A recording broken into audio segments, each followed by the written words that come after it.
Hey friends, welcome back. It is me, Ms. Burkett here with the next installment of The Sasquatch Escape by Suzanne Selfors, the first book in the series, The Imaginary Veterinary. Here we go. When we last stopped, Ben had been telling his grandfather that he saw a crazy bird in the sky, and his grandfather did not believe him. Chapter 2. Welcome to Buttonville. Here we are, Grandpa Abe announced as he exited the highway. The sign at the side of the road read, "Welcome to Buttonville, the nicest town on earth." Wonder who that girl is. Grandpa Abe drove down Main Street. The evening sky had darkened, but the corner streetlights shone brightly, casting their glow on the little town. Ben frowned. It didn't look like the nicest town on earth.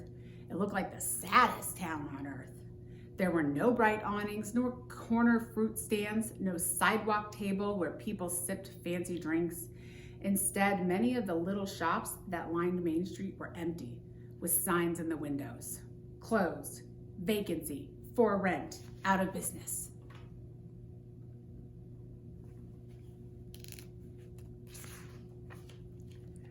"This town hasn't been the same since the button factory shut down," Grandpa Abe explained. "Most of the young families moved away to find work." Ben had heard about the button factory.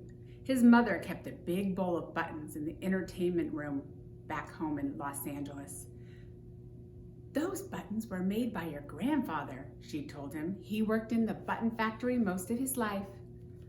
"How come the factory shut down?" Ben asked, peering over the seat. "Customers stopped wanting handmade buttons like these," Grandpa Abe replied, pointing to the big wooden buttons on the front of his shirt.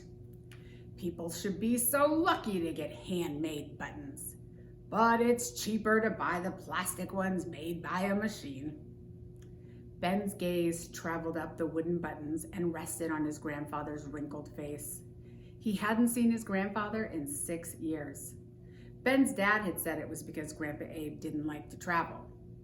Because Ben had only been 4 years old at the time, he didn't remember anything about the last visit. In the photos at home, Grandpa Abe had dark hair just like Ben and Ben's dad. But today, not a single hair remained on his shiny scalp.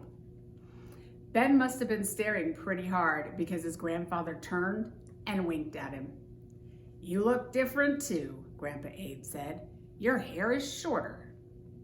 Ben ran his hand over his hair, which was cut to precisely 3/4 of an inch every 2 weeks.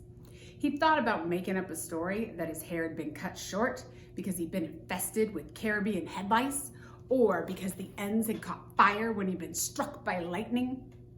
The real reason Ben had short hair is because his mother insisted it was stylish. She always took him to her hairdresser in Beverly Hills rather than to a barber shop where the other boys went. The Cadillac pulled up to a stop sign, just opposite a shop called the Dollar Store.